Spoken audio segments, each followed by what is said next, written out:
Hello, my name is Nicholas Lee. I'm a financial life planner. Welcome to my video blog series on money. I am now 60 years old and I have decided to send myself a little note to the previous Nicholas, if you like, in my 20s, 30s, 40s and 50s.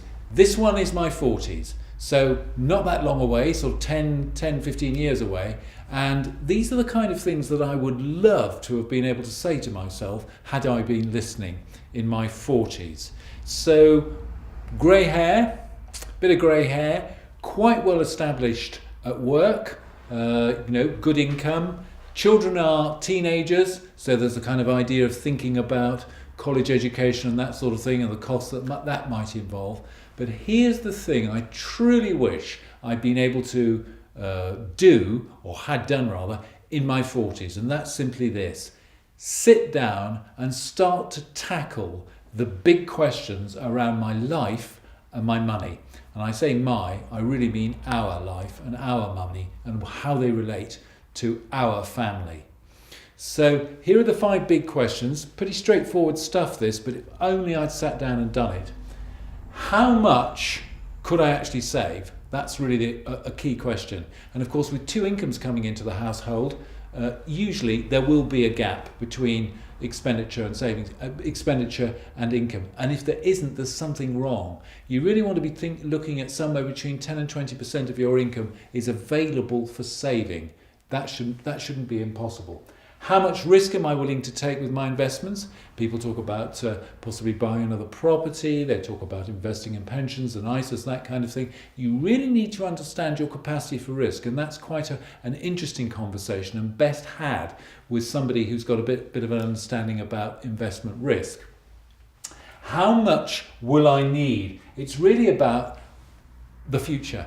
Always with financial planning, we're balancing the present and the future, and never more so than in the 40s. You've worked hard, you've established yourself well, there are other issues around children and so forth, but how much of that can we actually use now, and how much for the future? So it's really about working out what you're likely to need in the future and begin that savings program.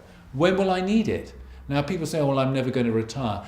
Never mind about retirement. What we're really talking about is creating financial independence, because what financial independence is about is giving you the choice of whether or not you work, and that's a much nicer place to be in. And finally, what do you want to leave? Now, a legacy is something that's very, very important to some of us, and others just couldn't care less. They adopt what I call the ski plan, which is spend the kids' inheritance, and that's fine. So these questions, when addressed in your 40s, and I so wish I'd done this properly, will really help things in the 50s and 60s and just make life a lot easier. So can I invite you, please, to sit down, to have the conversation yourselves if you feel able to, or ask a financial planner to really go through these questions yourself and find out what's really important to you. Thank you so much for listening. My name is Nicholas Lee, and I'd love to hear from you, love to hear what you think about this video blog series. And remember, my job is to help you make sense of money.